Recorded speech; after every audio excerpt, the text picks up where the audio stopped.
विण झाला ज्ञानी कैसा प्रेम सुख देई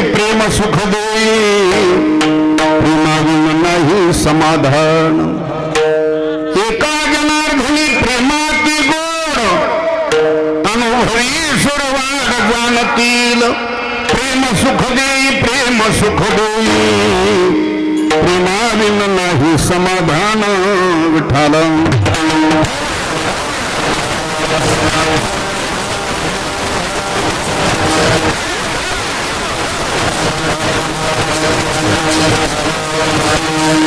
भक्ती प्रेमाविण ज्ञान नको देवा अभिमान नित्य नवा तया माझे प्रेम सुख देई प्रेमाविण नाही समाधान प्रस्तुत प्राप्त प्रसंगी प्राप्त स्थळी शिवेप्रता उच्चारलेला अभंग महान भगवत भक्त संत सम्राट प्रतिष्ठान निवासी शांतीब्रह्म एकनाथ महाराज यांचा हा चार चरणाचा अभंग शिवेकरता उच्चारलेला आहे। या अभंगामध्ये शांतीब्रह्म एकनाथ महाराज अखिल कोट ब्रह्मांड नायक भगवान पंढरीश परमात्म्याकडे या अभंगामध्ये मागणी करतात। विठाला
सद्गुरुदास तुका जयांचे केली स्मरण होय सकळ वेदांजाधिकरण तीच म्हणू श्री चरण श्री गुरूंचे ते नमस्कारुणी आता मस्तक हे पायावरी या वार करी संताच्या काय माझी वाणी मानेल संतांसी रम्यौचतासी आपोलिया वढाला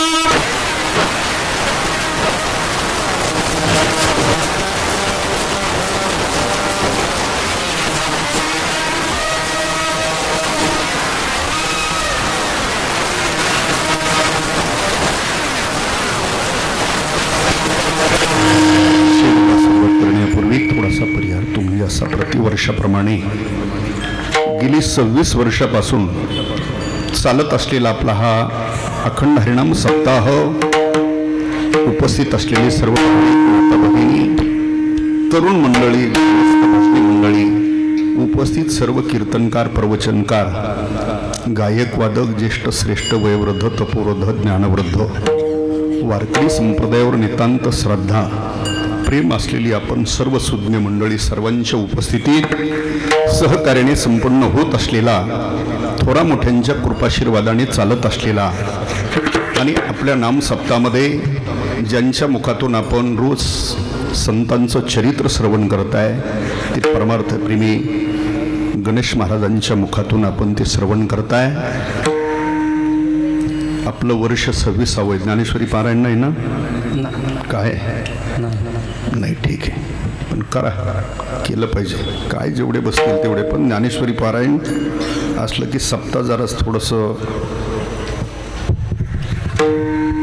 भरभरून म्हणतात ना त्याला तसं वाटतं। नित्याचं आहे रोजचं 5 तास काय नित्य रोज चालू आहे पारायण रोज आहे का बरं ठीक आहे बरं आहे पत्रिकेत दिसलं नाही म्हणून मला वाटलं संत चरित्र आहे ते तर आपण श्रवण करतोय पण ज्ञानेश्वरी पारायण असलं पाहिजे इथपर्यंत। चला सर्वांच्या उपस्थितीत संपन्न होत असलेला आपला हा स्तुत्य उपक्रम नामयज्ञ, त्याच नामयज्ञातली आजची ही 7व्या क्रमांकाची अर्थात जागराची सेवा आपणा सर्वांच्या वतीने ती माझ्यापर्यंत आहे.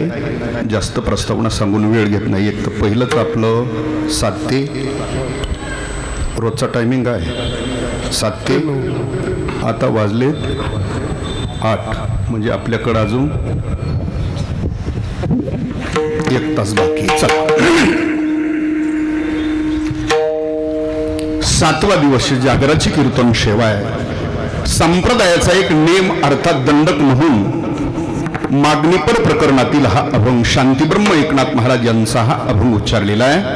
या अभंगामध्ये नाथ महाराज अखिल कोट ब्रह्मांड नायक भगवान पंढरीश परमात्म्याकडे या अभंगामध्ये मागणी करतात. कोणी मागावं, कोणाकडे मागावं, कोणत्या संबंधाने मागावं.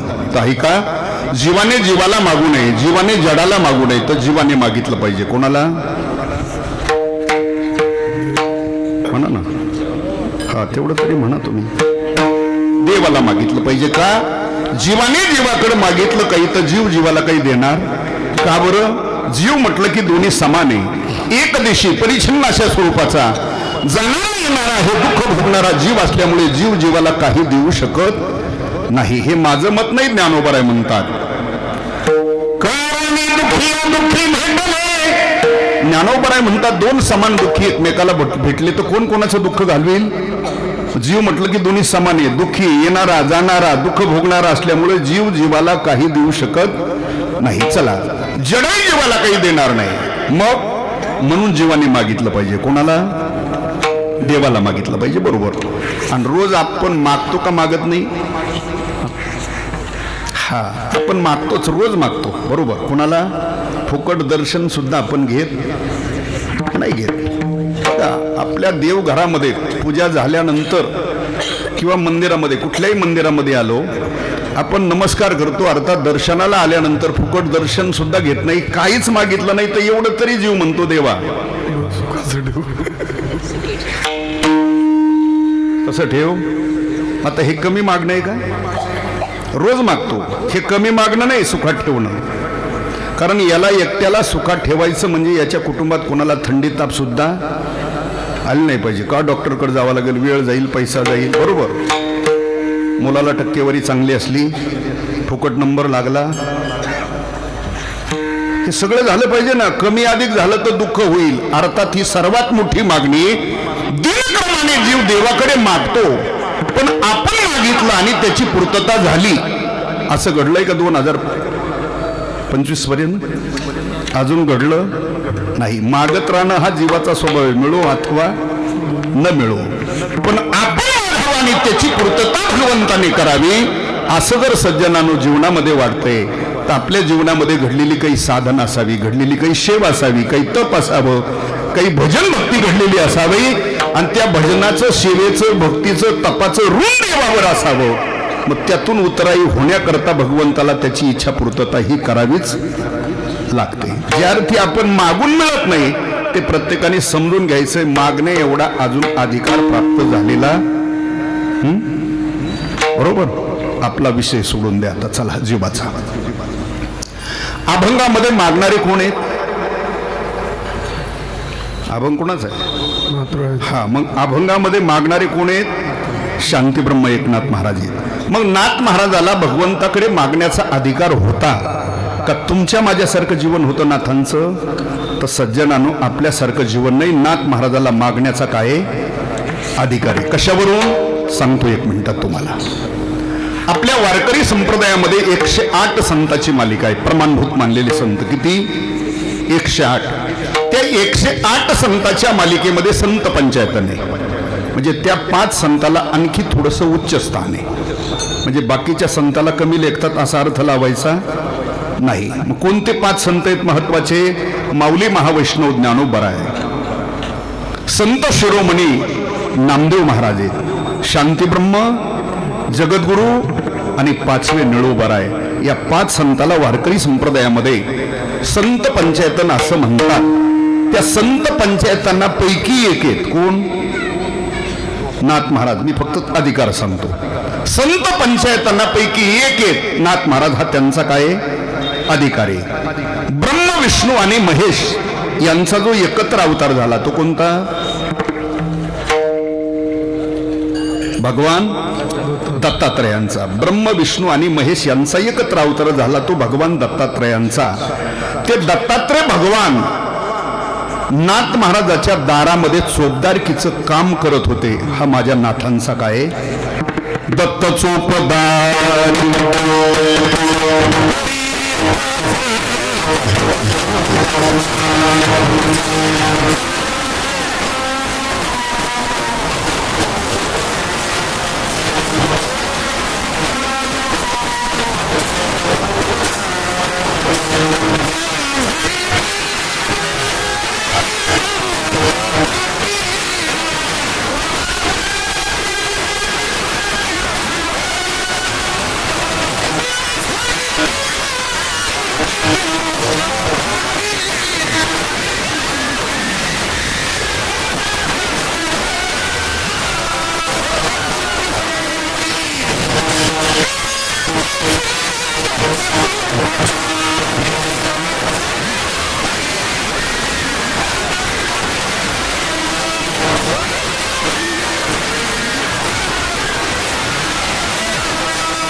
त्यांचे घरी दत्त चोपदारी. बघा, दत्तात्रय भगवान ज्यांच्याकडे काय काम करत होते? चोपदारकीचं काम करत होते. हा नाथांचा काय अधिकार. चला पुढं. प्रत्यक्ष भगवंतानी 1-2 दिवस नाही तर 36 वर्ष ज्यांच्याकडे काम केलं प्रत्यक्ष भगवंतानी. बघा,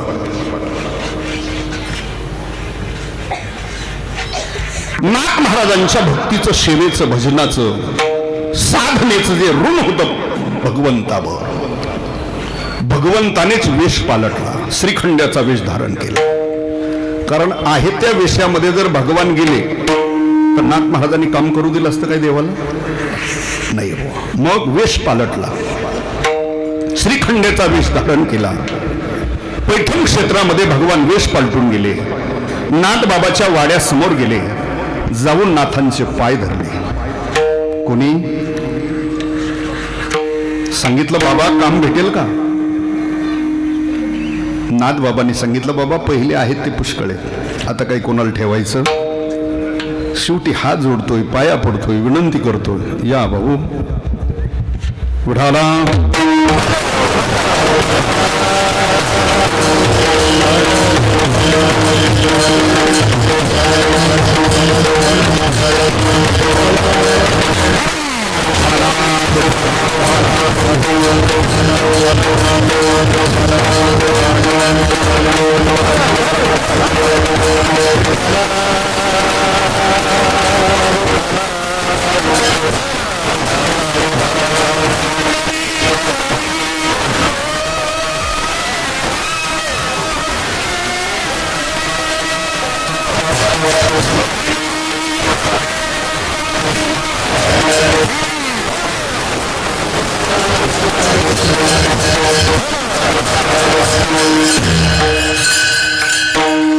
ज्यांचं आता आगमन झालंय महाराष्ट्रामध्ये, ज्यांचं वारकरी संप्रदायामध्ये, मृदंग क्षेत्रामध्ये फार मोठं नाव आहे, ते परमार्थप्रेमी आमचे गुरुबंधू राम महाराज. आता मला वाटतं भाऊ कालच आले ना? ठीक आहे, आपलं भाग्य आहे बुवा, एवढी मोठी माणसं आपल्याकडे 2-2 दिवस येतात म्हणजे तुमची काहीतरी पुण्य आहे. उठाला.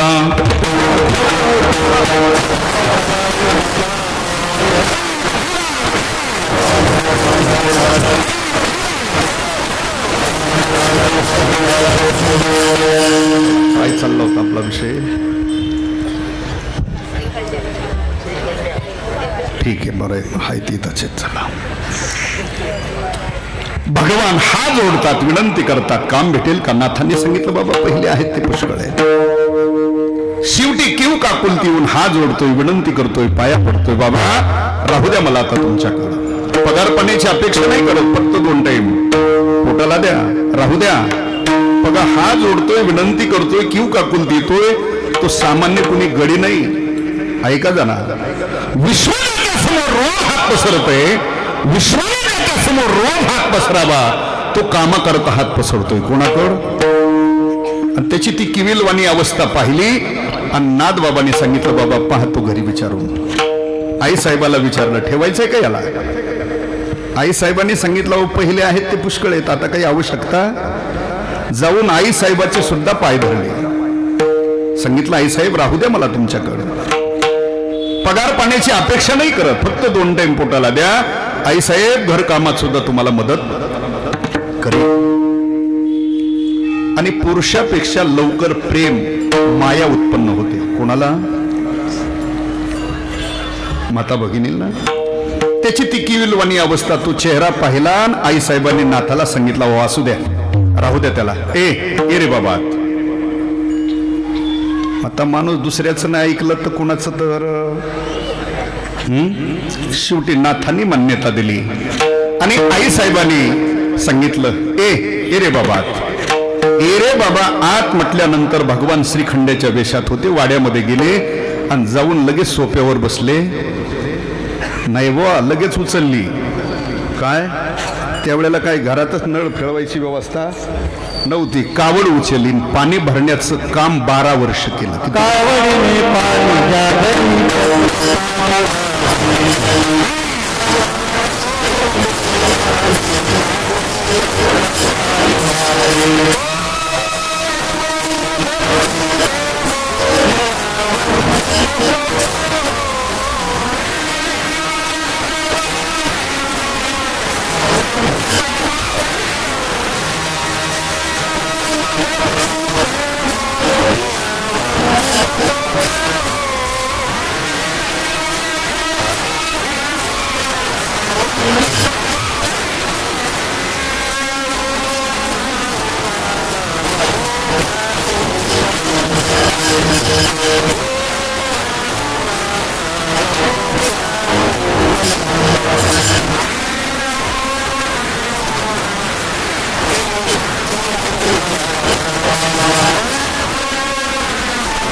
कावडीने पाणी ज्या घरी चक्र पाणी वाही, अनन्य भक्ती भावी निळावून त्यांचे पाय. स्वामी एकनाथ. 12 वर्ष पाणी भरण्याचं काम केलं. पुढील 12 वर्षामध्ये धोतरी गंगा तीरी धुतासी कपडे धुण्याचं काम केलं. किती वर्ष. 12 वर्ष. 12 दुनी. आणि पुढील 12 वर्षामध्ये श्रीखंड्या चंदन उगळण करी. पुढील 12 वर्षामध्ये फक्त चंदन उघडून देण्याचं काम केलं. बघा, सकाळी नाथ महाराज एकदा पूजेला बसले की श्रीखंड्याच्या वेशात भगवंतांनी फक्त उघडून द्यायचा काय चंदन. ऐका थोडस जरा. चंदन उघडून देतोय तो कोण येऊ. म्हणजे वेश पालटलेला आहे श्रीखंड्याच्या वेशात, पण प्रत्यक्ष विष्णू भगवान येतो. कोण येतो. प्रत्यक्ष विष्णू भगवान. काय करायला. चंदन उघडून द्यायला. म्हणजे चंदन उघडून देतोय तो श्रीखंड्याच्या वेशात प्रत्यक्ष विष्णू भगवान आहे. उघडलेला चंदन ज्यांच्याजवळ द्यायचा आहे पूजा करायला ते कोण आहेत. पण नाथ महाराज सुद्धा विष्णूचाच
त्यांच्या कुळामध्ये प्रत्यक्ष विष्णू भगवंतांनी घेतलेला अवतार म्हणजे शांती ब्रह्म. नाथ महाराज विष्णूचा अवतार आहे. चंदन उघडून द्यायला श्रीखंडेच्या वेशात प्रत्यक्ष विष्णू भगवान आहे आणि उगळलेला चंदन नाथ बाबा ज्या मूर्तीला लावतात ती मूर्ती कोणाची? तुमची आहे का माझी? ऐका, मूर्ती विष्णूची आहे, लावणारे विष्णूचा अवतार आहेत आणि चंदन उघडून द्यायला प्रत्यक्ष विष्णू भगवाने. काय आनंद असेल त्या पूजेतला का आपल्यासारखी? आता आपली पूजा काही कीर्तनात सांगायसारखी? आपली पूजा कुठपर्यंत? बशी वाजत नाही, हा बशीचा आवाज आला की पूजा गुंडळीच. बरोबर. नाथ महाराजांचा हा अधिकारी 1-2 दिवस नाही सज्जनानो, तर 36 वर्ष ज्यांच्याकडे प्रत्यक्ष भगवंताने काम केलं बुवा, हा माझ्या नाथांचा काय काय सांगतो? बोलत राहा ना थोडं थोडं. हा 36 वर्ष भगवंतानी ज्यांच्याकडे काम करावं, भगवान दत्तात्रय चौदारकीचं काम करतात आणि जे संत पंचायतांना पैकी एक आहेत, हा नाथांचा अधिकार आहे. आणि 108 संतांच्या मालिकेमध्ये अपवाद म्हणून नाथ महाराज आहेत की नाथ महाराजाचा परमार्थही श्रीमंत आहे आणि प्रपंचही श्रीमंत आहे. बाकीच्या संत परंपरेतल्या संताचा परमार्थ पाहिला तर परमार्थ सर्व संतांचा श्रीमंतच आहे, पण प्रपंच सर्वांचा श्रीमंत होताच असं त्याला अपवाद नाथ महाराज आहेत. परमार्थही श्रीमंत आणि प्रपंचही. म्हणून संत परंपरेतला राजा म्हटलंय कोणाला? सकळ संत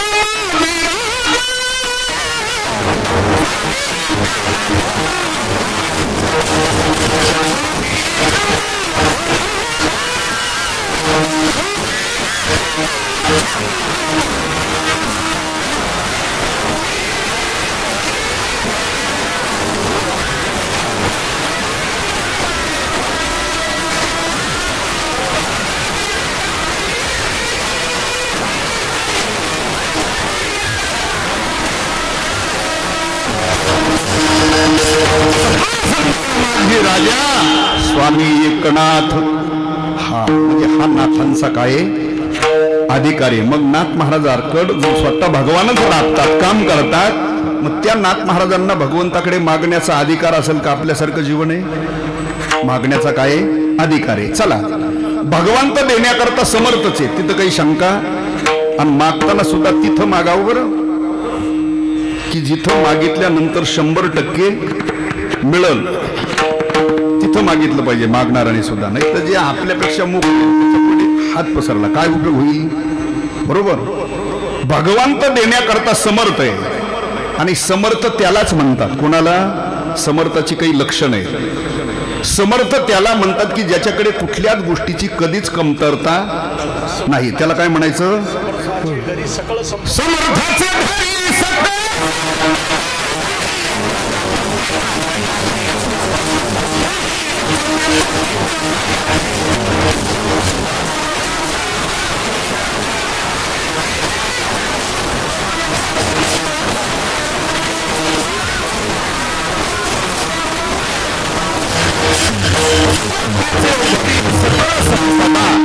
नाही कदा तुटी. ज्याच्याकडे कुठल्याच गोष्टीची कधीच कमतरता नाही त्याला काय म्हणायचं? समर्थ. दुसरं समर्थाचं लक्षण आहे जो या ब्रह्मांडाचा मालक आहे त्याला काय म्हणायचं? ऐसा तू समर्थ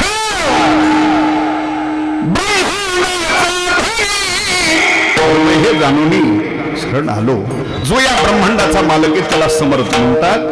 तिसरी समर्थाची व्याख्या अशी, जो औदार्य संपन्न आहे, उदारत्व आहे आणि द्यायचं स्वातंत्र्य ज्याच्याकडे, ही 3 लक्षणं ज्याच्याकडे असतात त्याला समर्थ असं.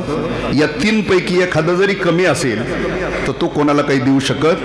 बघा आपल्याकडे दारामध्ये मागायला येतात ना माणसं, काय म्हणतात तुम्ही त्याला? प्रत्येक दारोदार मागतो त्याला काय म्हणता तुम्ही? भिकारी, भिक्षुकी, याचक. प्रत्येकाच्या दारोदार येऊन मागत असतो, मायबाप मायबाप द्या गरीबाला काही, असा दारोदार मागतो. तसा एकाच्या दारामध्ये तो याचक भिकारी मागण्या करता आला, मायबाप मायबाप द्या गरीबाला. आणि त्या घर मालकाला त्याचा असा किविलवाणी चेहरा पाहिला त्याने, आणि मनामध्ये अशी इच्छा झाली की या भिकाऱ्याला 10-5 पायल्या धान्य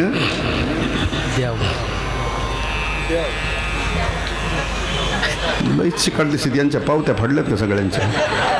देवा सुद्धा म्हणेनात हे म्हटल्यावर काय द्यायचे तो.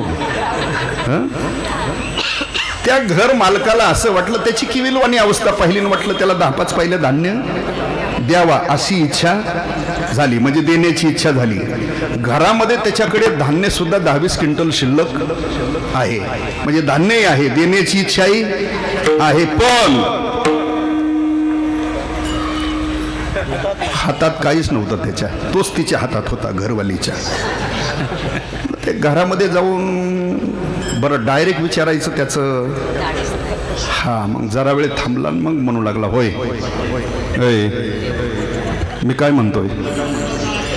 4-2 वेळा त्यांनी अय होय केल्यानंतर तिने वर पाहिलं. का नाही म्हटलं, दारात एक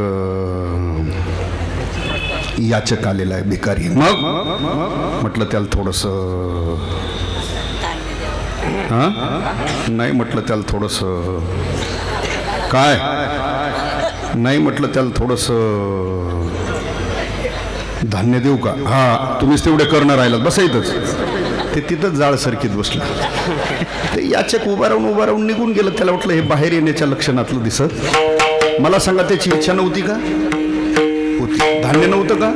देऊ शकला नाही का? द्यायचं स्वातंत्र्य नाही. काही वेळेला द्यायचं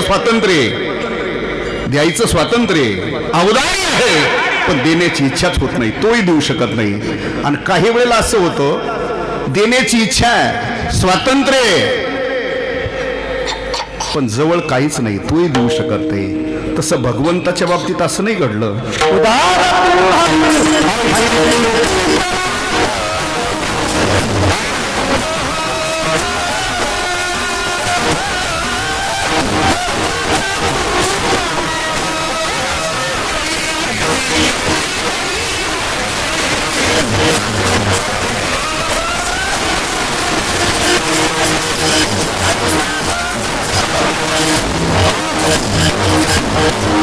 भगवंताच्या बाबतीत नाही. हे उदारतेबद्दल प्रमाण दिलं. उदार तू हरी ऐसी कीर्ती अनंत हो थोडी गरज ताती, किंवा तो उदाराचा रामना.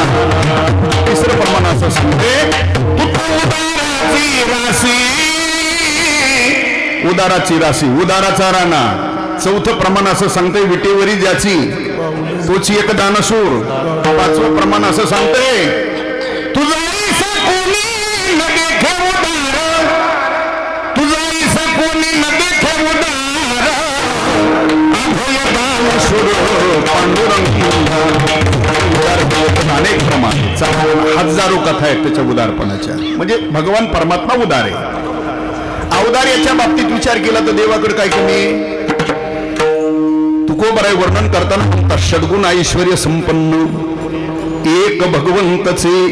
हे तुकोबराय म्हणतात, तर ज्ञानोबराय म्हणतात,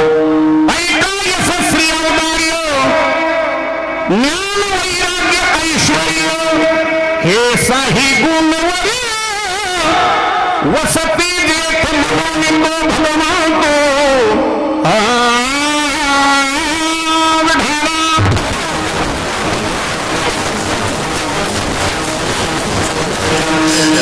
भगवान परमात्मा षड्गुण ऐश्वर्य संपन्न हे ज्ञानोबरायचं मत आहे.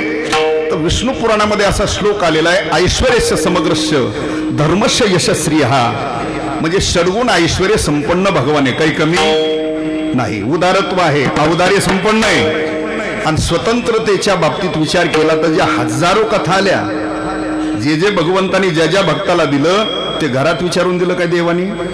होय होय असं देवाला काय विचारायची गरज आहे. जयापासून सकळ मही मंडळ ही जिने हे विश्व निर्मिले, महर्षी देवा संस्थापिले, 21 स्वर्गाते धरिले सत्ता मात्रे, आपुली सर्व सिद्धीचा दातार. म्हणजे या विश्वातला प्रत्येक व्यवहारच जर त्याच्या सत्तेने चालतो. गतीर भरता निवास शरणम सुहत प्रभ प्रलयस्थानम निधानम. किंवा त्या श्लोकावर विवेचन करताना या विश्वावर भगवंताची काय नियामक सत्ता पुढे वर्णन केलं. समुद्री रेखा ओलांडावी, पृथ्वी भूते वहावी, ही आज्ञा माझी न्या बोलविल्या वेद बोले, न्या चालविल्या सूर्य चाले, न्या हलविल्या प्राण हले, जो जगाते जाळता म्याच निमेला साता, रुद्र सिंह से सगळे नियामक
ज्याच्या सत्तेने बोलतो, सूर्य ज्याच्या सत्तेने चालतो, ही भगवंताची नियामक सत्ता आहे.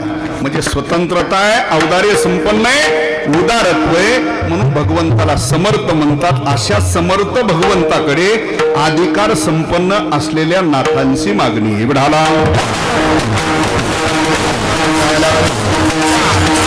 करतात. साधूत आणि जीवात हाच फरक आहे. कोणता?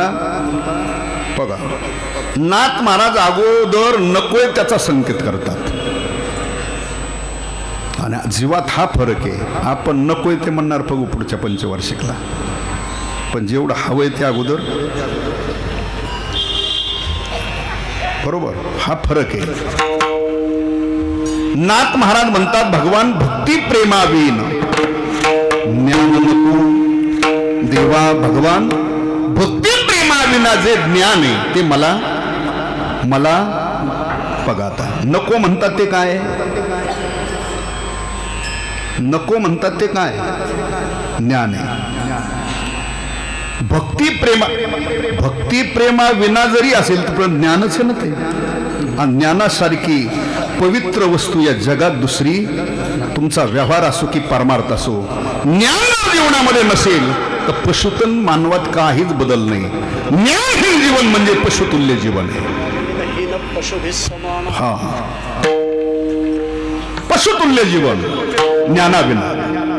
नको म्हणतात ते ज्ञान आहे. नको का म्हणतात? कुठली वस्तू व्यवहारामध्ये नको म्हणण्याच्या पाठीमागं काही 2-3 कारण असतात.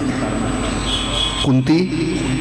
एखादी वस्तू सहज मिळत असेल, सहज, तर माणसं म्हणतात मला ती सहज मिळत असेल, सहज प्राप्त होत असेल तर माणसं म्हणतात मला ती नको. एक कारण कोणतं? सहज मिळत असेल तर माणसं म्हणतात मला नको. मार्केटमध्ये जर भेटत असेल, आपल्याकडे शेतात उपलब्ध असेल, आठवडे बाजारात भेटत असेल, तरी माणसं म्हणतात मला काही एवढ्या लांबून काही 2 जिल्हे ओलांडून न्यायची गरज नाही. किंवा वंश परंपरेने वडील गेल्यानंतर जर आपल्याला सहज मिळणार आहे तर माणसं म्हणतात काही गरज नाही, बाबा गेल्यानंतर मला ती. हा, मग मी माणसं म्हणतात नको. आता इथं नको म्हणतात ते काय? ज्ञान आहे. नको म्हणतात ते काय? ज्ञान आहे. मग ज्ञान सहज प्राप्त होतं का? नको म्हणतात म्हणजे ज्ञान काही सहज प्राप्त होणार मूल्य नाही. ऐका, ज्ञान सहज प्राप्त होत नाही. ज्ञान प्राप्त करून घेण्याकरता सुद्धा अधिकारी लागतो. काय लागतो? हा, कोणालाही ज्ञान प्राप्त होत नाही. ज्ञान प्राप्त करून घेण्याकरता काय पाहिजे? अधिकारी पाहिजे. मग कोण आहे तो ज्ञानाचा अधिकारी? कोणाला प्राप्त होतं ज्ञान? कीर्तना जांभळ्या देणार नाही. ज्ञान प्राप्त करून घेण्याकरता अधिकारी असावा लागतो. तो ज्ञानाचा अधिकारी, त्याला साधन चतुष्टय संपन्न म्हणायचं. काय म्हणायचं त्याला? साधन चतुष्टय संपन्न. कोणाला म्हणायचं साधन चतुष्टय संपन्न? ज्याच्याकडे विवेक आहे, वैराग्य आहे, समाधी षटक आणि मुमुक्षता या 4 लक्षणाने जो युक्त आहे त्याला साधन चतुष्टय संपन्न असं म्हणतात. तो त्या ज्ञानाचा काय अधिकारी. मग बघा, पहिलं लक्षण आहे विवेक. विवेक म्हणजे तुमच्या सोप्या भाषेत विचार. विवेक म्हणजे, पण भलताच विचार म्हणजे विवेक नाही. आहे मी कोण हा करावा म्हणे ज्ञानेश्वर, किंवा मी कोण आहे, मी आलोय कुठून, मला इथे येऊन करायचंय काय, मला जायचंय कुठे, त्या शुद्ध ब्रह्मचैतन्याचा आणि माझा काही अनन्य संबंध आहे, तया नाम विवेक. त्याला काय म्हणायचं? हा विवेक असला पाहिजे. दुसरं लक्षण सांगितलंय वैराग्य. वैराग्य कशाला म्हणायचं? बहिरंग लक्षण अंगावर परिधारण करणं म्हणजे वैराग्य. इह लोकापासून स्वर्ग लोकापर्यंत अनुकूल मानलेल्या भोगाच्या त्यागाच्या इच्छेला म्हणतात काय? वैराग्य. इह लोकातले भोग प्राप्त आहे, स्वर्गातले भोगही प्राप्त आहेत. इह लोकातले भोग कोणते? सत्ता, संपत्ती, सगळं काही. का त्याच्यापेक्षा सोपं सांगू? आपण एखाद्याचं वर्णन करताना म्हणतो की नाही हो महाराज त्यांच्याकडे काय कमी हो, महाराज त्यांच्या घरी सोन्याचा, हा म्हणजे त्यांच्या घरी सकाळी उठलं कीच पिटवतात का सोनं? असा अर्थ नाही. गडगंज त्याला इह लोकातले भोग म्हणतात. स्वर्गातल्या भोगाचं वर्णन ज्ञानोबराय करतात. जे ताम्ररत्न हे सिंहासन, ऐरावता सारिखे महान, राजधानी भुवन अमरावती. हे स्वर्गातले भोगाचं वर्णन आहे. ते स्वर्गातले भोगही प्राप्त आहेत, इह लोकातले भोगही प्राप्त आहेत. पण भोग प्राप्त असून ते भोग भोगण्याची ज्याची इच्छा, त्या भोगाबद्दल ज्याचं पूर्ण चित्त विटलेलं आहे, विटले हे चित्त प्रपंचा, हा त्याला वैराग्य म्हणतात. किंवा त्या वैराग्यवान पुरुषाला इह लोकातले स्वर्गातले भोग कसे वाटतात त्या करतात. ज्ञानोबरायांनी इंद्रिय अर्थेषु वैराग्य त्या श्लोकाखाली सगळ्या ओव्या दिलेले आहेत, ते दृष्टांत दिलेले आहेत. वनेलिया अन्ना लाळ न घोटी जेवी रसना कांगण स्वयलिंगणा प्रीताची या विषखानी नागवी जळत घरी नरी घावी व्याघ्र विवारा न करावी बसती जीवी धडधडीत लोहरसी उडी न घालावी जैसी न करावी उसी अजगराची अर्जुनातेने पाडे जयाचे विषय वार्ता नावडे नेद्रीच कही कुंडे इंद्रियाचे निजावो अथवा यही किंचिका स्वर्गीचे भोग पाईक झाले इच्छे ते परिभोगावे हे नवचे मना मागे. त्याला वैरागी म्हणतात. आता हे सगळे दृष्टांत पाहून घ्या. वमेलिया अन्ना काय म्हणता तुम्ही त्याला? उलटी वखरी वांती काय म्हणतात ते? चला ती पडलेली वांती कोणी परत घेतं का? अहो म्हटलं एरवीची वेगळी बुवा, ही सप्त्यातल्या पंक्तीची घ्या रिटर्न, असं नाही बुवा. हे सगळे दृष्टांत दिले. जसं पडलेली वांती जरी पाहिली आपण तरी तिच्याबद्दल अंतकरणामध्ये किळस भावना निर्माण होते ना. बघा बसमध्ये एखाद्याने केलेली असावा काय, जर आपण चढलो बसमध्ये ती पाहिली एखाद्या बाकड्यावर तर आपण त्याच्या पुढचं बाकडं सोडून त्याच्या पुढचं बाकडं सोडून त्याच्या पुढचं बाकडं सोडून त्याच्या पुढच्या बाकड्यावर बसतो. म्हणजे नुसती पाहिली तरी किळस भावना निर्माण होते ना. तसं वैराग्यवान पुरुषाला इह लोकातले स्वर्गातले भोग त्या वांतीप्रमाणे वाटतात. आता ही सगळे दृष्टांत पाहून घ्या. ज्ञानोबराय म्हणतात पडलेली वांती कुणी परत घेत, प्रेताला जाऊन कुणी आलिंगन देत, सर्प उशाला घेऊन कुणी झोपत नाही, वाघाच्या विवरात जाऊन कुणी राहत नाही, अग्निप्रवेश कुणी करत नाही, लोहरसात कुणी उडी घालत नाही. तसं वैराग्यवान पुरुषाला विषय वार्ता कानावर पडलेली सुद्धा आवडत नाही. भोगण्याचा प्रश्न पुढे येतो. आलं लक्षात? असं वैराग्य असलं पाहिजे. पहिलं विवेक आहे, दुसरं वैराग्य, तिसरं समाधी षटक. ते 6 प्रकारचे शम दम उपरम तितिक्षा, त्याच्यात मनोनिग्रह सांगितला इंद्रिय. पण आता याचं काय? चला ते कुणाची तर भेटतात, केवढ्याला येतात, कशाबर खातात, काही श्रोत्यांनाही काही घेणं देणं राहिलं. कारण कीर्तनात सुद्धा सारखं चाटाचुटा, सासू सुनाचं, नवरा बायकोचं, आईबापाचे गाणे, मायेचा सागर, बापाचा डोंगूर, मनका जिजू जिजू जिजू जिजू, हा मित्र ते गारव्यात वनवा का काय अनेक भानगडी आल्या त्या संप्रदायात. हे फार दूषण लागलं गोसाहेब. त्याच्यामुळं ऐकणाराची वृत्तीसुद्धा अशी झालेली आहे. त्याला काही चिंतन वगैरे असं काही सूत्रबद्ध हा असंच मोकार बाजकाळपणा लागतो. त्याच्यामुळे इथे जे निर्माण केले ना संतांचे चरित्र नावडे सर्वथा विनोदाची कथा भई वाटे याच्याकरता अण्णांनी नियोजन केले. संतांचं चरित्रच ऐका. वाह उठाला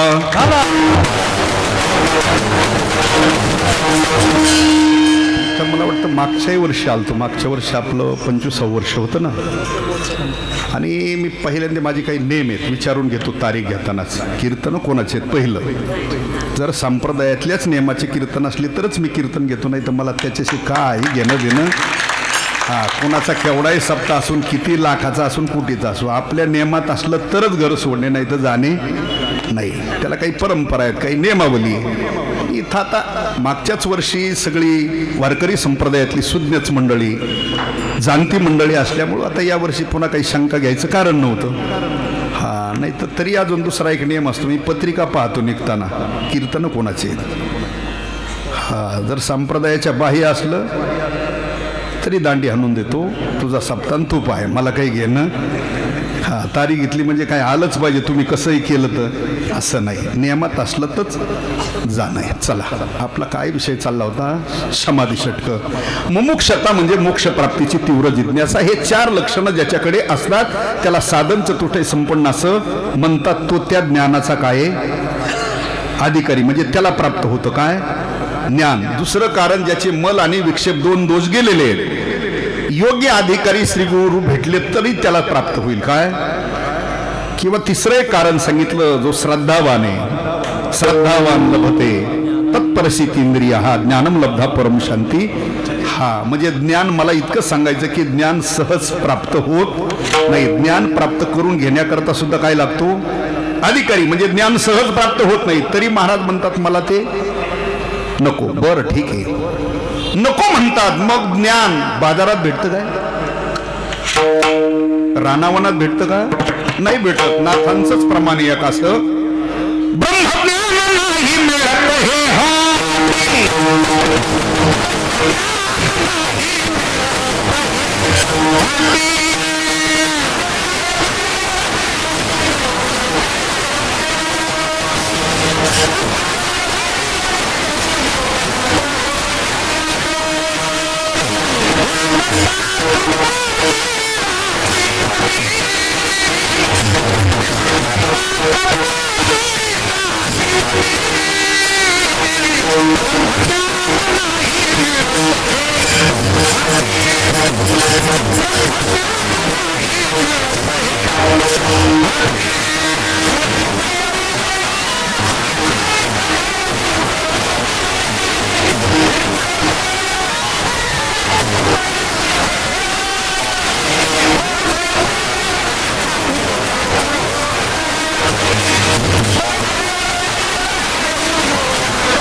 नाही मिळत हे हाटी. हाट म्हणजे बाजार.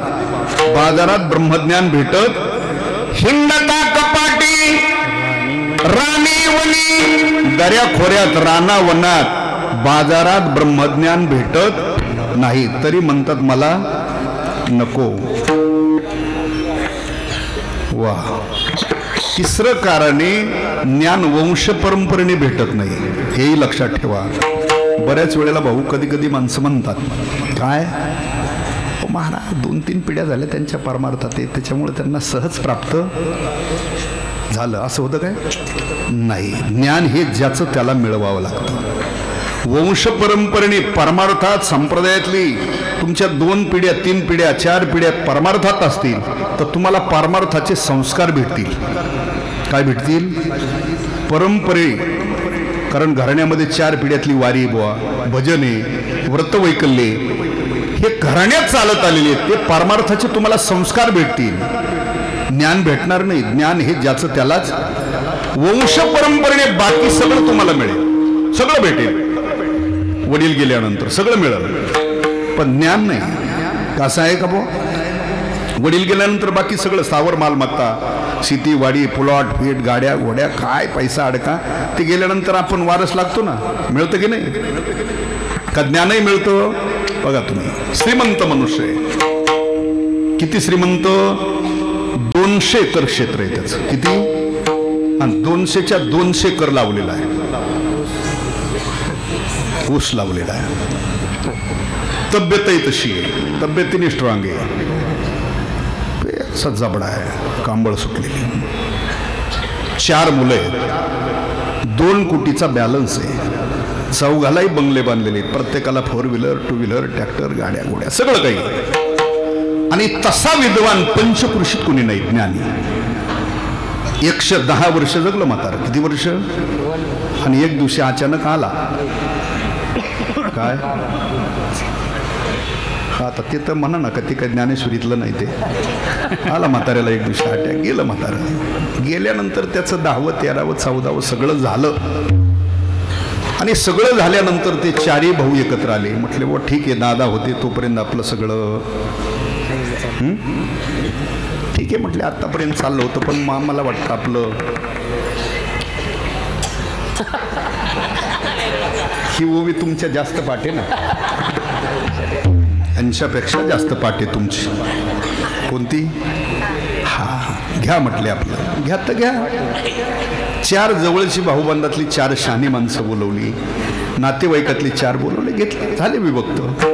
पण विभक्त झाल्यानंतर गावात परिसरात चर्चा झाली, अरे बाबा होते तोपर्यंत टिकलं, पण मुलांनी मागं काही एकत्र टिकवलं नाही. पण बाकीचे म्हणतात, अरे जरी विभक्त झाले त्यांना काय अडचण आहे रे?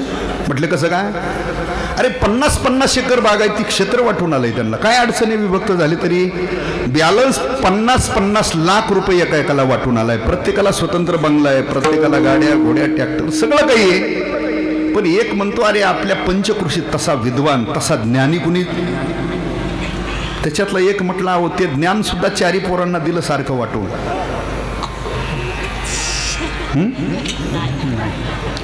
ज्ञान दिलं काही म्हाताऱ्याचं वाटून? नाही. बाकीचं सगळं मिळालं, बघा, बँक बॅलन्स मिळाला, गाड्या घोड्या भेटल्या, जमीन जुमला भेटला, पण ज्ञान भेटलं का पोरांना? ज्ञान हे गेलं कोणाबरोबर? म्हणून मला एक सांगायचंय, ज्ञान हे वंश परंपरेने भेटत नाही, बाकी सगळं भेटल तुम्हाला. ज्ञान वंश परंपरेने भेटत नाही, ज्ञान बाजारात भेटत नाही, ज्ञान रानावनात भेटत नाही, आणि ज्ञान सहज प्राप्त होत नाही तरी सुद्धा महाराज म्हणतात मला ते नको. बघा, भक्ती प्रेमा विना जरी असलं तर ते ज्ञानच आहे, हे लक्षात ठेवा. नको म्हणतात, का नको म्हणतात? म्हणजे नाथ महाराज जाणीवपूर्वक म्हणतात मला ते नको, म्हणजे काहीतरी कारण, त्याचं कारण सांगितलं का नको. अभिमान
गपचिप सर आपलं थोडं थोडं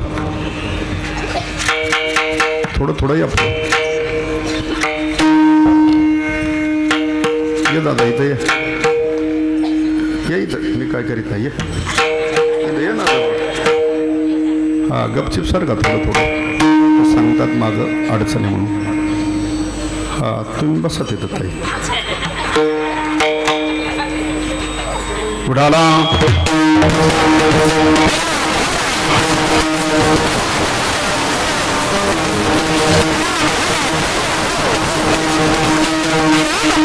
ज्ञान त्याचं उत्तरार्धामध्ये कारण सांगितलं. अभिमान नित्य नवा तया त्या ज्ञानाच्या पाठीमाग अहंकार आहे. अभिमानी पण कोणत्या ज्ञानाच्या पाठीमाग? ऐका, ज्या ज्ञानाला भक्ती प्रेमाची जोड नाही त्या ज्ञानाच्या पाठीमागे काय? अहंकार अभिमान आहे. ज्या ज्ञानाला भक्ती प्रेमाची जोड आहे तिथे अहंकार अभिमान राहत नाही. म्हणून वारकरी संप्रदायामध्ये ज्ञानाबरोबर भक्ती प्रेमाला अनन्यसाधारण महत्व आहे. लक्षात. म्हणून त्या ज्ञानाच्या पाठीमाग अहंकार अभिमान कोणता? ज्या ज्ञानाला भक्ती प्रेमाची जोड नाही त्याच्या पाठीमाग काय?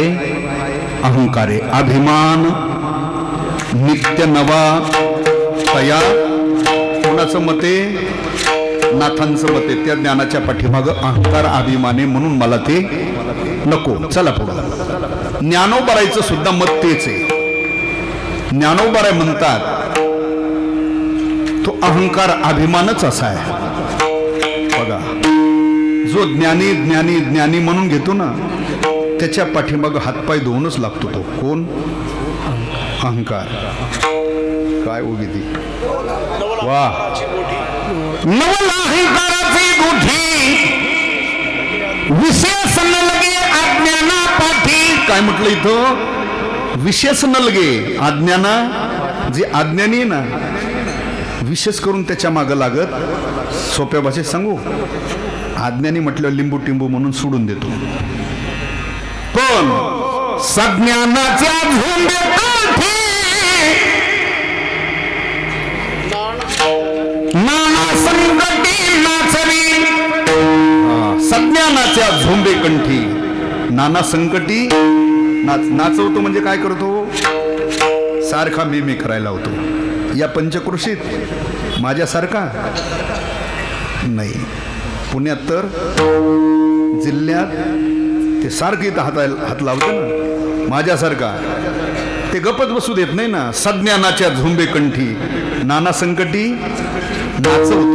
नाचवतो म्हणजे मी करायला होतो ना. मजवुनी ज्ञानी कोण आहे? महाराजांचं प्रमाण आहे ना ते. मजवुनी ज्ञानी कोण आहे? माझ्यासारखा ज्ञानी कोणी नाही. म्हणजे ते गप बसू देत नाही. नाना संकटी नाचवी.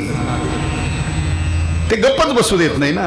बघा, पूर्वीच्या कालामध्ये, आता मला वाटतं तो खेळ कुठं दिसत नाही. पूर्वीच्या कालामध्ये ज्या अशा पूर्वी त्या छोट्या छोट्या बाहुलेचा खेळा राहायचा बघा. 2 छोट्या बाहुल्या राहायच्या अशा. हां, कट असं काहीतरी म्हणायचं त्याला. त्या पूर्वी असायच्या. आता काही ते दिसत कटपुटलीच्या. कुठं पाहिलेल्या आहेत त्या तुम्ही? पाहिलेल्या आहेत ना त्या? पण कुठं पाहिलेल्या आहेत? हा, तेच म्हटलं. कुठं पाहिले? यात्रेत पाहिलेत का? जत्रात? हा, जत्रा वेगळी, यात्रा वेगळी. जत्रा तिला म्हणतात ज्याच्यात उभं आडवं असतं ती. उभं म्हणजे तिला जत्रा म्हणायचं. मसुबाची जत्रा, वरखडी यायची.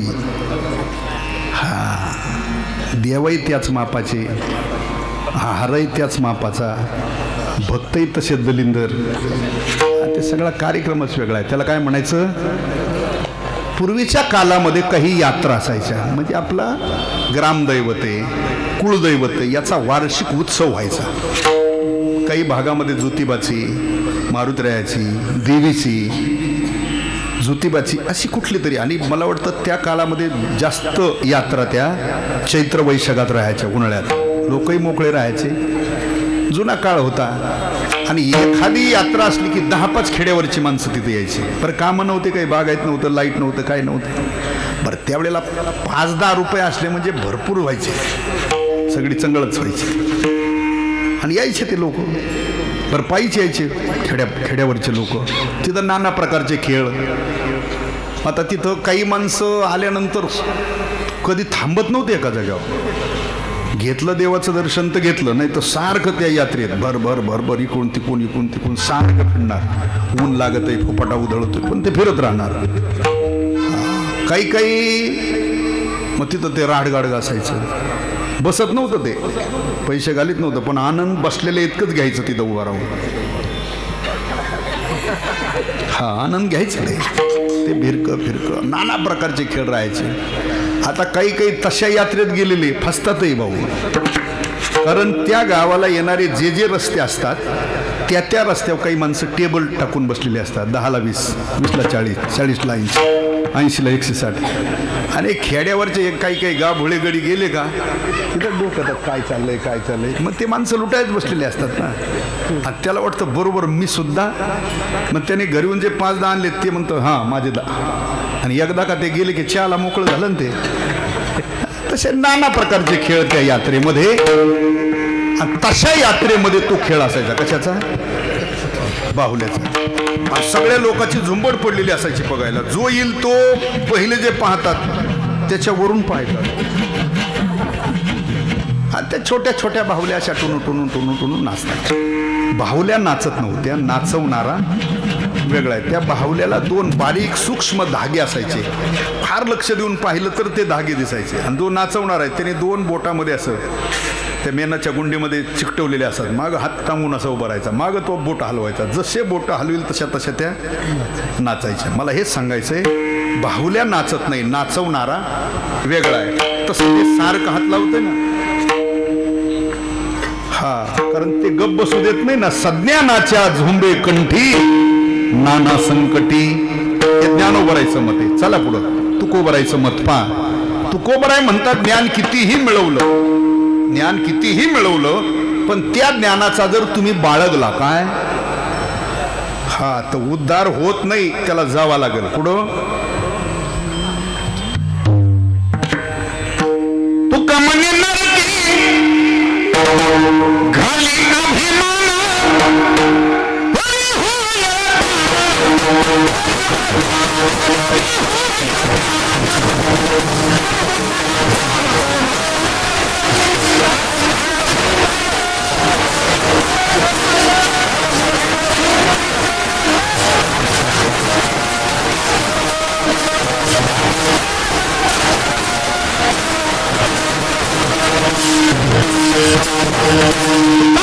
नरकी घाली अभिमान. पण कधी जरी होय ज्ञान गर्व काठा. त्या ज्ञानाचा अहंकार बाळगला तर ज्ञान प्राप्त होऊन सुद्धा पुढे जावं लागेल. नरका तुका म्हणे नरकी घाली अभिमान. तुकोबरायचं मते ज्ञानोबराय म्हणतात सज्ञानाच्या झुंबे कंठी नाना संकटी. आणि नाथ महाराज म्हणतात अभिमान नित्य नवा तया. पण कोण्या ज्ञानाच्या मागं? भक्ती आणि प्रेम नाही, फक्त काय तिथंच अहंकार अभिमान राहतो. लक्षात ठेवा. ज्ञान प्राप्त झालं पण जीवनामध्ये भक्ती आहे आणि प्रेम आहे तर तिथं अहंकार अभिमान राहत नाही. आणि एक लक्षात ठेवा, वारकरी संप्रदायाच्या परंपरेला ज्ञान प्राप्त झाल्यानंतर सुद्धा जी भक्ती केली जाते ती भक्ती अभिप्रेत आहे, मान्य. ज्ञान गिळून गावा हा ज्ञानोत्तर भक्ती ती मान्य अभिप्रेत आहे. विढाला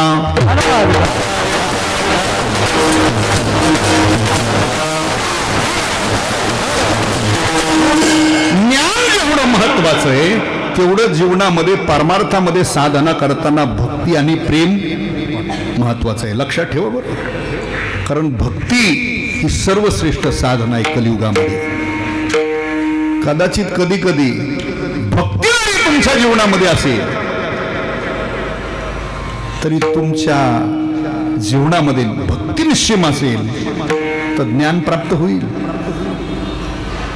काय असेल तर जीवनामध्ये भक्ती ही आई आहे. भक्ती ही कोण आहे? आई आहे. ज्ञान वैरागी हे तिचे कोण आहेत? पुढे भक्तीने धरले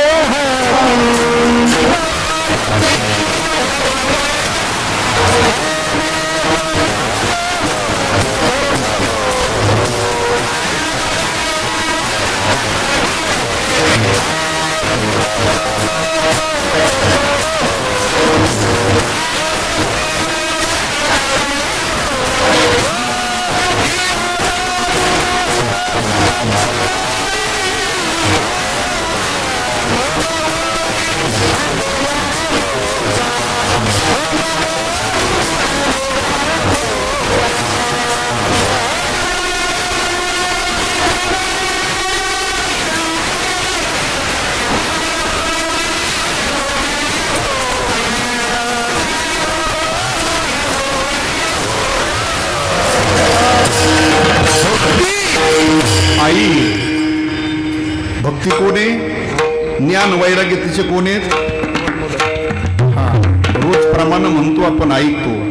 भक्तीच्या पोटी उपजले ज्ञान. काय म्हटलं? भक्तीच्या पोटी उपजले ज्ञान. दुसरं प्रमाण असं सांगते, भक्तीच्या पोटी बोध काकडा ज्योती. बोध या शब्दाचा अर्थ आहे ज्ञान. बोध या शब्दाचा अर्थ काय? भक्तीची या पोटी बोध अर्थात ज्ञान. आणि महाराजांनी प्रमाण दिला. आता पुढे भक्तीने धरले हाती. मागे ज्ञान वैराग्य धर्म इति. भोजनाचं आमंत्रण गल्लीतल्या माता भगिनींना दिलं. कशाचं? मग तिचे काय 2-3 रिपीट त्यांना काय सेपरेट आमंत्रण द्यावं लागतं का? नाही. ती निघाली किती त्यांना सेपरेट आमंत्रणाची. लेकरांना काय गरज आहे? आईला जेवायला बोलिलं म्हणजे लेकरं माग. तसंच आहे. भक्ती ही आई आहे. पुढे भक्तीने धरिले मागे ज्ञान वैराग्य धर्म इति. मला काय सांगायचंय?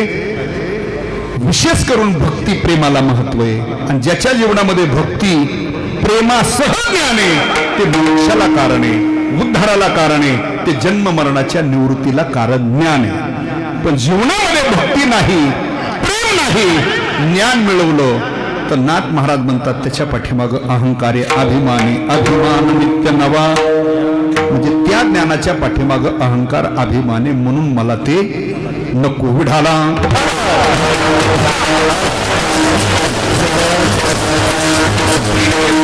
प्रेमाविना जे ज्ञान आहे त्याच्या पाठीमाग अहंकार अभिमाने. म्हणून नको म्हणता महाराज. मग तुम्हाला हवं काय? प्रेम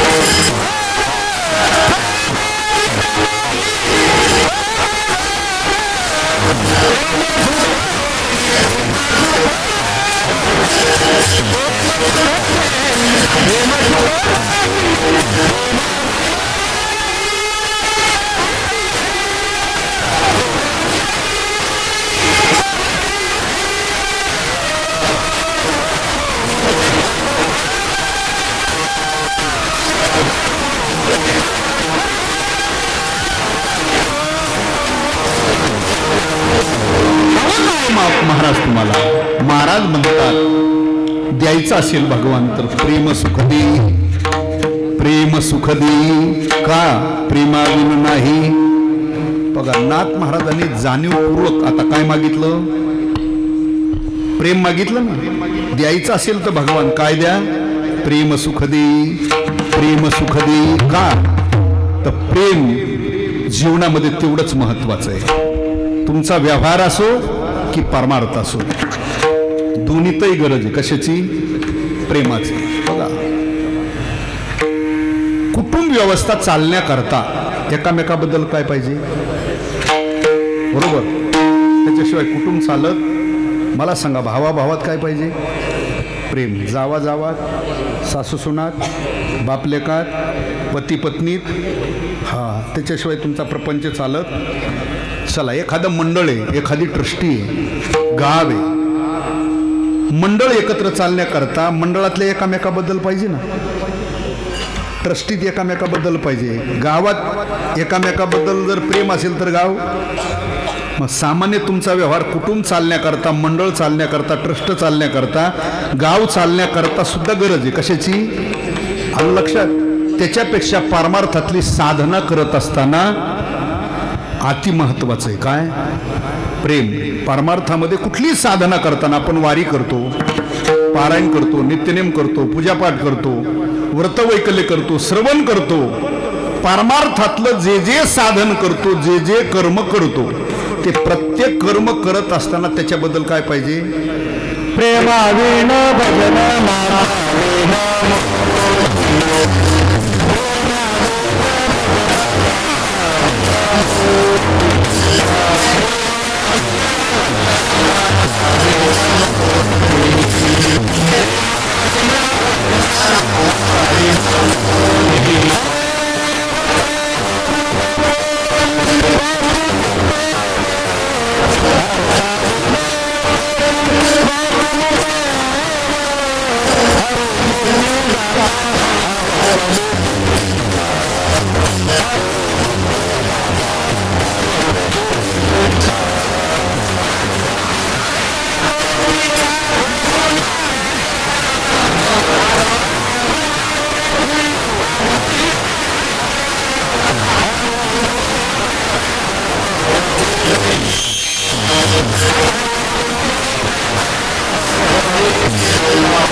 महाराजांचं प्रमाणे हे हरिपाठातलं ना, प्रेमावीन भजन, नाकावीन अर्थावीन पोथी वाचून काय.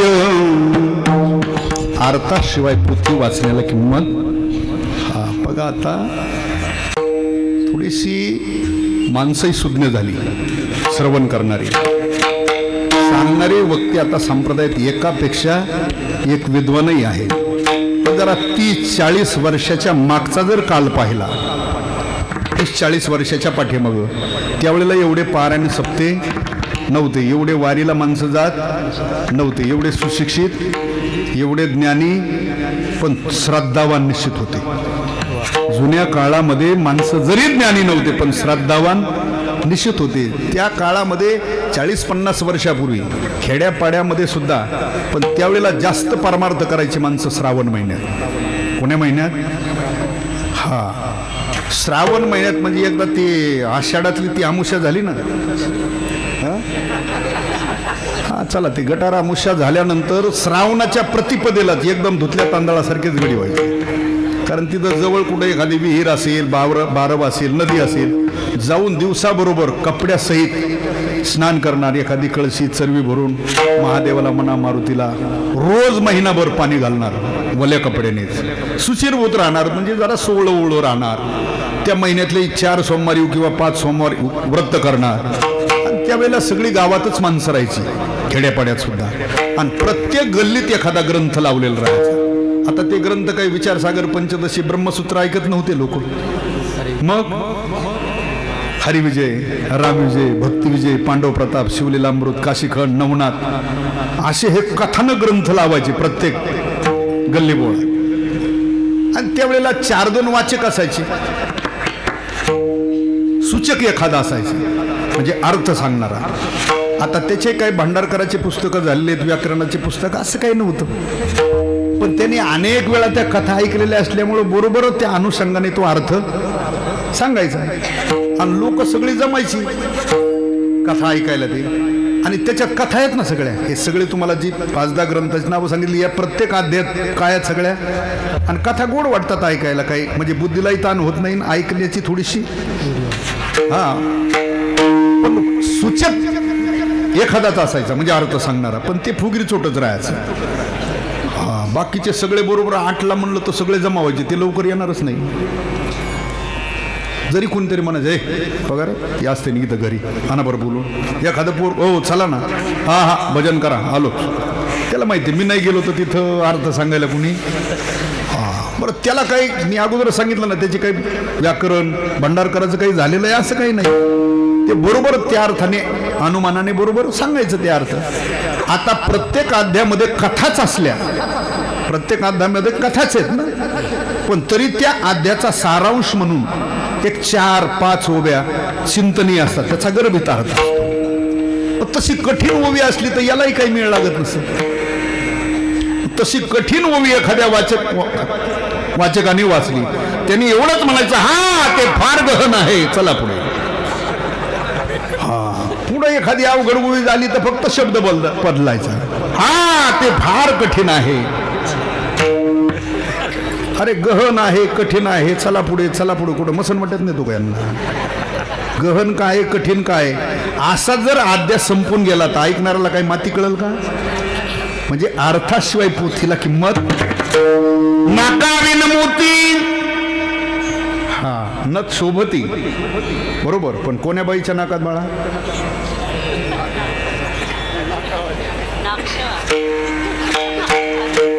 लाजाय काय झालं तुला नथ शोभती कोण्या बाईच्या नाकात शोभती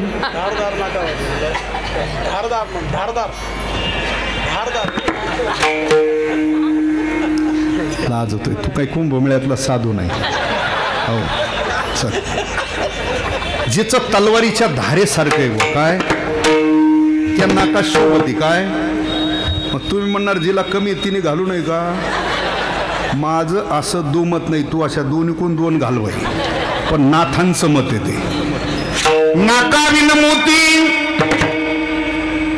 हा आणि प्रेमाविन भजन हे महत्वाचं आहे बरं आपण भजन करतोय त्या भजनात मुख्य पाहिजे ते काय प्रेम पाहिजे बऱ्याच वेळेला कधी कधी असंही घडतं भाऊ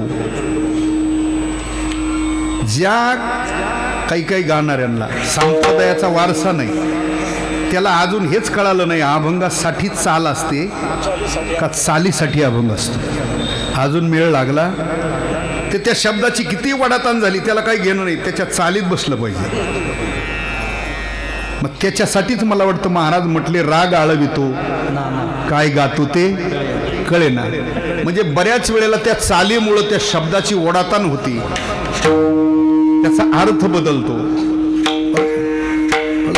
काही मला वाटतं एक 20-25 वर्षाचा काळ आहे आमच्या शेजारी जे वडगाव आहे ना तिथं रघुनाथ बाबाचं कीर्तन होतं दामणगावकर गुरुजींचे शिष्य रंगनाथ गुरुजींचे आता ते बाबांचं कीर्तन अजून आहेत आता मला वाटतं 110 वर्षाचं बाबांचं वय हा म्हणजे अजून करतात कार्यक्रम थोडेफार पण 110 वर्षाचं वय झालं ना ब्रह्मचारी जीवन आहे निष्कलंक जीवन पुन्हा त्यांची सेवा होती मग चला आम्ही 5-10 जण गेलो कीर्तनाला तिथं आपल्याच मराठवाड्यातल्या भागातलेच कोणीतरी मुलं होते गाणारे आणि बाबांनी अभंग घेतला होता तुम्ही संत मायबाप कृपावंत कायमी पतित कीर्तिवान आणि त्यावेळेला ते मुंडेच आडनाव होतं तेव्हा एका मुलाचं तो आला पुढं म्हणायचा तब्येत होती त्यांनी भिंपलास रागातली ठाईतली चाल म्हणत होता तो चाल सुद्धा माझ्या लक्षात आहे तुम्ही संत माय तुम्ही संत माय बाप कृपावंत तुम्ही संत माय आता ते मागचंही तसंच म्हटलं आवडतं बाबा त्याला आता बाबा प्रत्येकाला कोणी महाराज असो छोटा मोठा प्रत्येकाला चिमण्या म्हणतात काय म्हणतात चिमण्या म्हणतात बाबा त्याला हळूच पाठीमागून म्हणायचे अरे मायबाप शब्द जोडून आला पाहिजे पण त्याच्या काही ते लक्षात बसणार त्यांनी पुन्हा दुसरं आवडतं तुम्ही संत माय तुम्ही संत माय मग म्हणायचा बाप कृपावंत तुम्ही संत माय आणि बाबाला कसं पाहिजे होतं तुम्ही संत माय बाप असा अभिप्रेत होतं त्यांना पण ते तुम्ही संत माय म्हणायचा आणि मग म्हणायचा बाप कृपा. दुसऱ्यांदा ज्या वेळेला म्हणू लागला त्यावेळेला बाबा म्हटले अरे चिमण्या मायबाप शब्द जोडून आला पाहिजे. त्याच्यात ते तर काही लक्षात बसाना. तो माग फिरला आणि बाबाला म्हटला बाबा माय बसायली टाळात, बाप नाही बसत. उडाला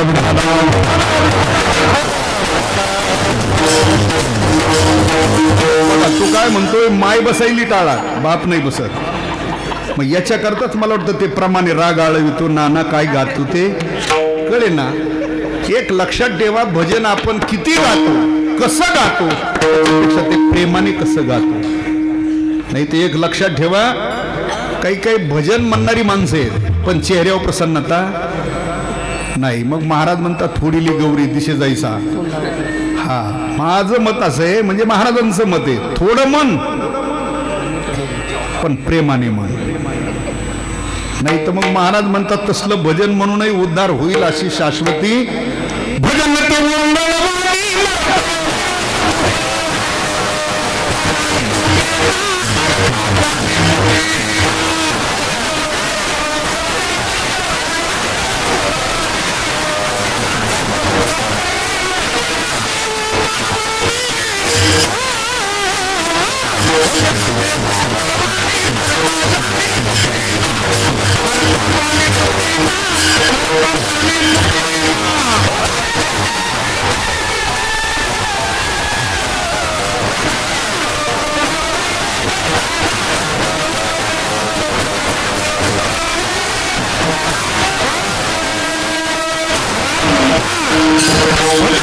मंगळवाणी नरका जाणे.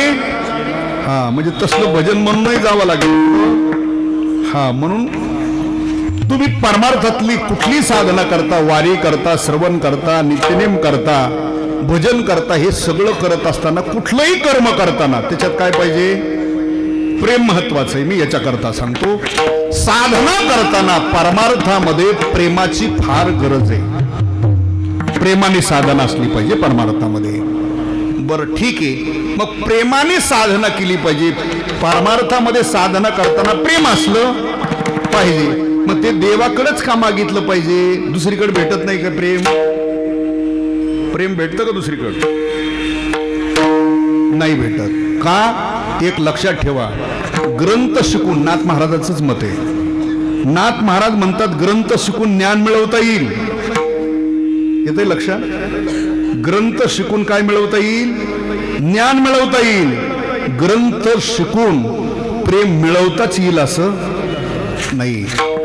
ज्ञान सांगताती सुगम भक्ती रहस्य गुह्य परम अकृत्रिम प्रेम लाविल्या न लगे. नाथ महाराज म्हणतात ग्रंथ शिकून ज्ञान मिळवता येईल ग्रंथ शिकून प्रेम मिळवता येत नाही. का प्रेम एक असे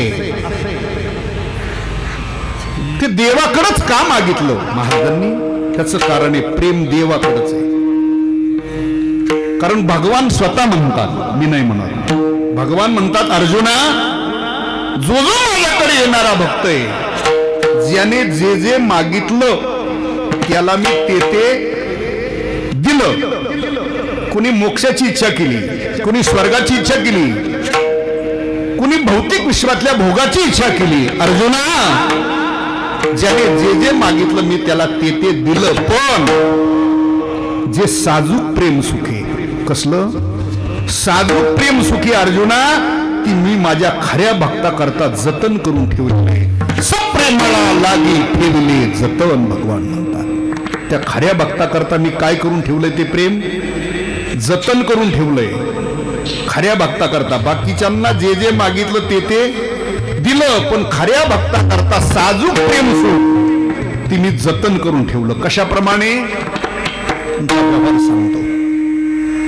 आपल्या गल्लीमध्ये कोणाची सत्यनारायणाची पूजा आहे हळदी कुंकवाचा कार्यक्रम आहे आणि गल्लीतल्या सगळ्या माता भगिनींना आमंत्रण दिलं. आता तो हळदी कुंकवाचा कार्यक्रम झाला ती सत्यनारायणाची मांडलेली पूजा.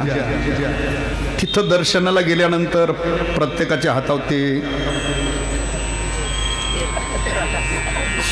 पंचामृत पुढे गेल्यानंतर आंब्याच्या पानावर छोटासा प्रसाद देतात. काय असतो तो शिरा रवा काय म्हणतात ते, टेस्ट कशी असते त्याची? ब्राह्मण काकाने बनवलेला असतो ना तो, भरपूर तूप सगळं व्यवस्थित असतं का पंक्तीतल्या शिऱ्यावानी असतो. घ्या, असा नसतं. स्वादिष्ट बनवलेला प्रसाद असतो, एकदम चविष्ट असतो, पण वाटणारं लय चिकाट असतं. हां, कारण त्या एवढ्या स्टीलच्या बघुल्यात तर त्याला सगळी गल्ली पालथी काढायची ना. ते आंब्याच्या पानावर देतं एवढं. आता ती कार्यक्रमाला ज्यावेळेला निघती माता भगिनी प्रत्येक जण आमंत्रणे म्हटलं जावं लागतंय ना, पण ज्यावेळेला ती तिचं उरकून ज्यावेळेला घराच्या बाहेर पडते त्यावेळेला तिचं लहान असतं, ते लगेच मागं पळतं की नाही मम्मी, पण तिला माहिती आपल्याला जाऊन त्या कार्यक्रमाला पटकन माघारी यायचंय. पण ती सांगत असते आत्या याला जरा सांभाळा, दीदीकडे सोन तुमच्याकडे. तर चला तू नातवंड सांभाळी तर तुकडा आहे म्हातारीला. आत्या याला जरा सांभाळा, मी आलेच आता. मग ते रडतं, पण ती कसं तरी ठेवून घाई गडबडीत जाते. ते पण प्रसाद घेताना ते पंचामृत घेते, पण तो आंब्याच्या पानावर दिलेला छोटा प्रसाद आहे ना. बरं, जिच्या हातात तो प्रसाद मिळालाय ती लहानपणापासून तो प्रसाद खात आलेली आहे, कुमारिका अवस्थेपासून. तिलाही माहिती नाही याची टेस्ट कशी आहे, तो किती स्वादिष्ट असतो. मग एवढा चविष्ट प्रसाद आहे, स्वादिष्ट आहे, म्हणून ती माता माऊली लगेच खाऊन घेत नाही. त्या आंब्याच्या पानामध्ये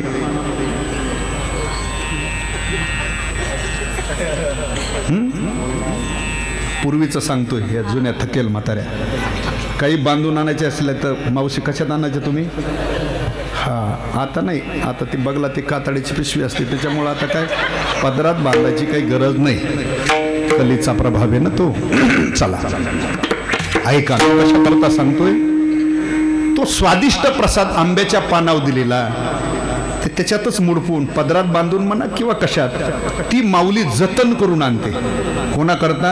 या कार्यक्रमाला निघताना ते मागं लागलं होतं ना, रडत होतं, कारण त्या मातेचं सर्वस्व प्रेम आहे कोणाबरोबर. हा, मग तो स्वादिष्ट प्रसाद त्या लेकरा करता ती माऊली जसं जतन करून आणते ना, दृष्टांत सोडून द्या.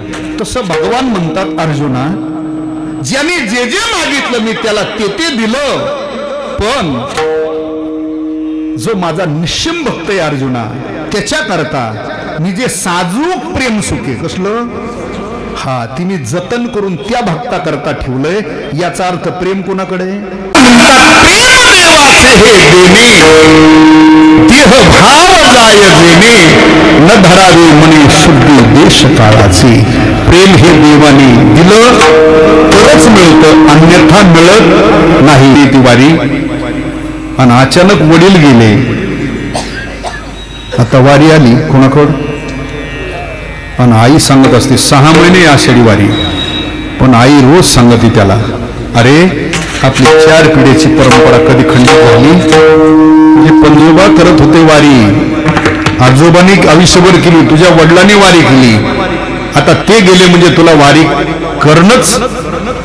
हा, 6 महिने पुढे आषाढी, तोपर्यंत त्याला रोजच 4-8 दिवसाला आई म्हणते तुला वारीला गेलो. आता वारीला जाणं पायी म्हणजे त्याला डोंगर दिसतो पुढं,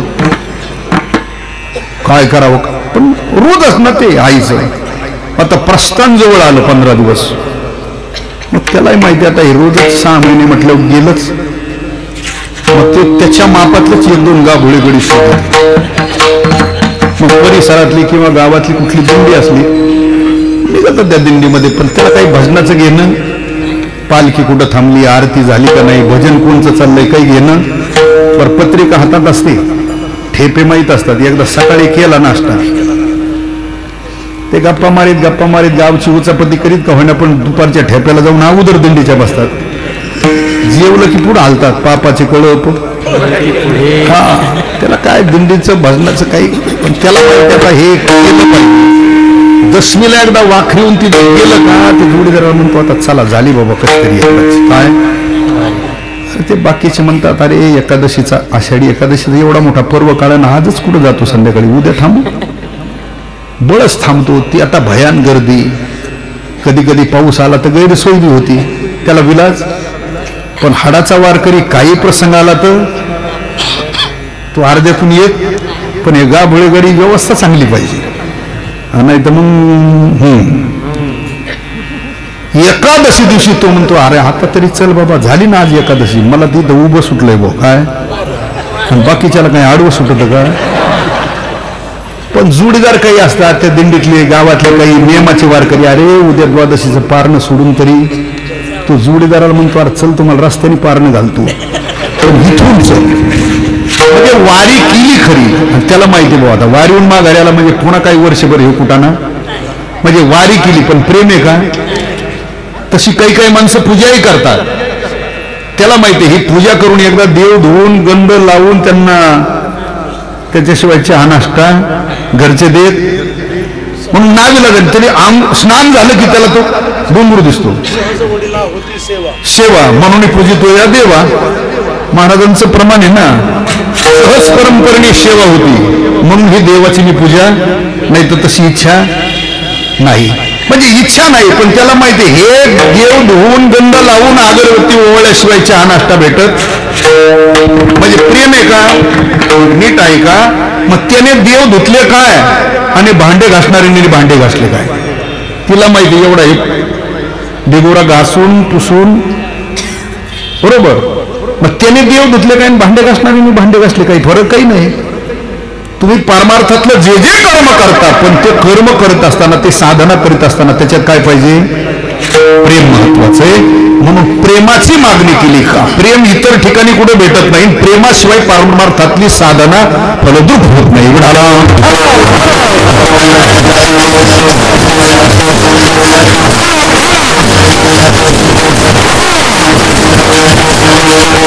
प्रेमाची मागणी केली. भगवान द्यायचा असेल तर प्रेम सुख देई, प्रेम सुख देई का प्रेमाविन नाही समाधान. प्रेमाशिवाय परमार्थात समाधान प्राप्त होत नाही. म्हणून प्रेमाची मागणी केली कोणाकड. आणि तुम्ही सगळ्या संतांची गाथा पाहून घ्या, सगळ्या संतांची गाथा पहा. प्रत्येक संतांनी प्रेम मागितलं, पण कोणाकड. याचा अर्थ प्रत्येक संताला ज्ञात की देवाशिवाय प्रेम भेटत नाही, आणि त्या प्रेमाशिवाय परमार्थातली होत नाही. आता नाथ महाराज म्हणतात भगवान प्रेम सुख देई, प्रेम सुख देई म्हणजे कोणाकडे मागितलं. बरोबर, तुकोबरायचा विचार करा, तुकोबरायने कोणाला मागितलं.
तुकोबरांनी तिथंच मागितलं, तुका म्हणे देवा प्रेम भातुके पाठवा.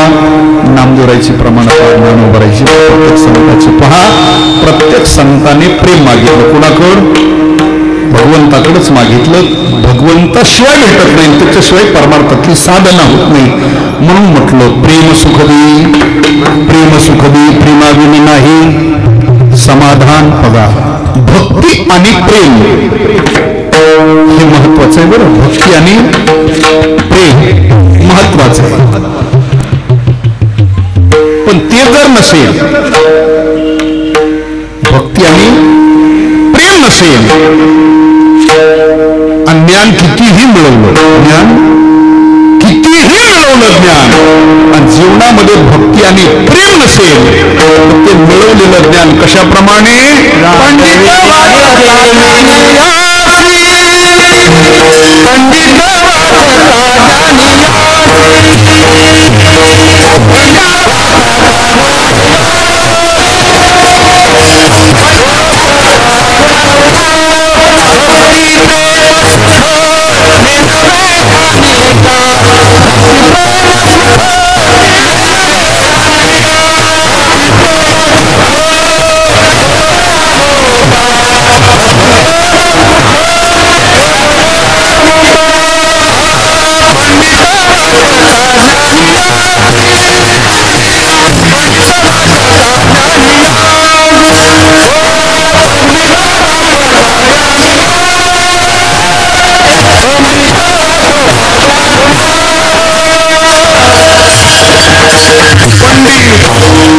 ज्ञानी भक्ती प्रेम जीवनामध्ये जर नसेल तर त्यांनी मिळवलेलं ज्ञान कितीही असलं जीवनमुक्त तरी का हा ज्ञान कितीही मिळवलं पण जीवनामध्ये माझा मुद्दा आहे भक्ती आणि प्रेम असेल तर त्याने मिळवलेलं ज्ञान कशाप्रमाणे रांडविने देवी शृंगार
साधू आणि प्रेम जीवनामध्ये नसेल ज्ञान कितीही मिळवलं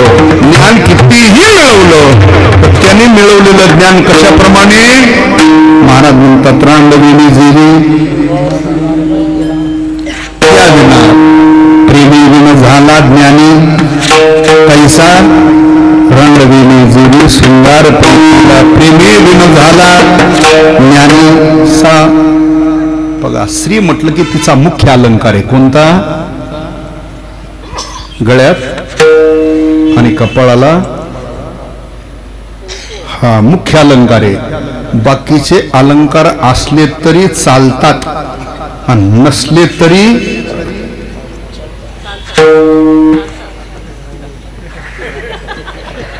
चालतात बरं आपल्या परिस्थितीनुसार असले तरी ठीक आहे नसले तरी ठीक आहेत पण ते दोन मुख्य अलंकार कोणते गळ्यामध्ये मंगळसूत्र आहे आणि कपाळाला कुंकू आहे हा हे तिचे मुख्य अलंकार आहे मुख्य बाकीचे असले तरी ठीक आहे नसले तरी ठीक आहे पण ते दोन मुख्य आहेत बरं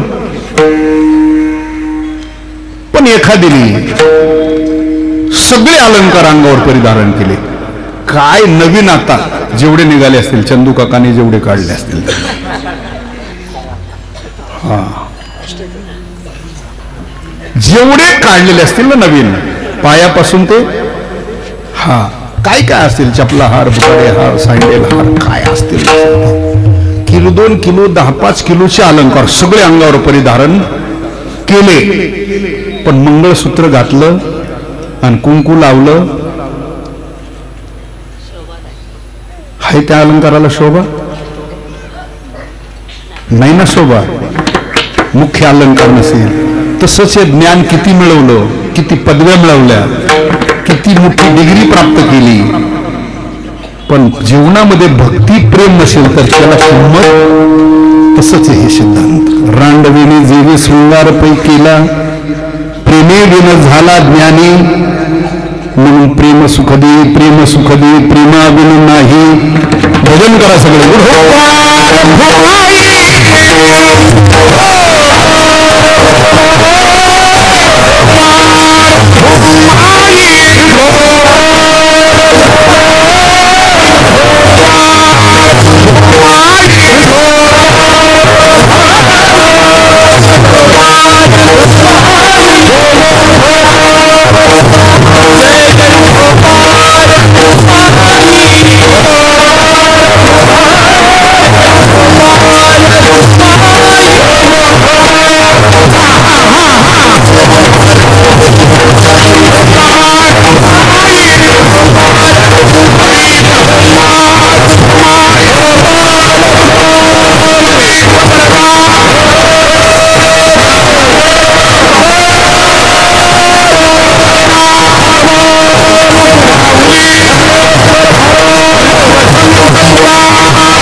जनार्दनी प्रेमाती गोड अनुभव वाढ जाण प्रेम सुखदी प्रेमाविन नाही समाधान असो. या अभंगाच्या काही चरणाचा थोडक्यात शब्दशार्थ मी माझ्या अल्पमतीने आपल्या समोर ठेवण्याचा प्रयत्न केला. जे योग्य आहे ते गुरुजनांचं आहे, मायबाप संतांचं आहे. उपस्थित सर्व ज्येष्ठ श्रेष्ठ सर्वांच्या उपस्थितीत झालेली सेवा भगवंताच्या ज्ञानोबराय तुकोबरायच्या चरणी सेवा समर्पित करून सेवेला आपण याच ठिकाणी पूर्ण विराम देतोय. आपली रोजची 7 ते 9 सेवा आहे, पण आज आजाराचा दिवस, प्रदक्षिणा, दीपोत्सव, त्याच्यामुळे थोडंसं लेट सेवा सुरू झाली. तर ती 7:30 ते 9:30 झाली. पुढे बहुत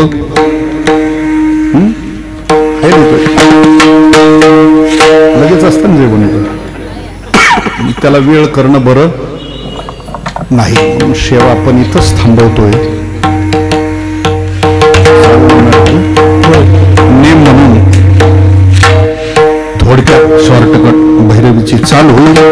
सेवेला पूर्ण विराम देतो. कोण म्हणतो बाबा बरं बाबा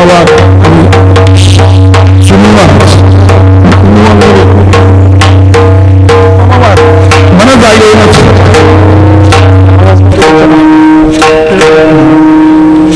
एका जना प्रेम आती गोड, एका जना प्रेम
प्रेम विना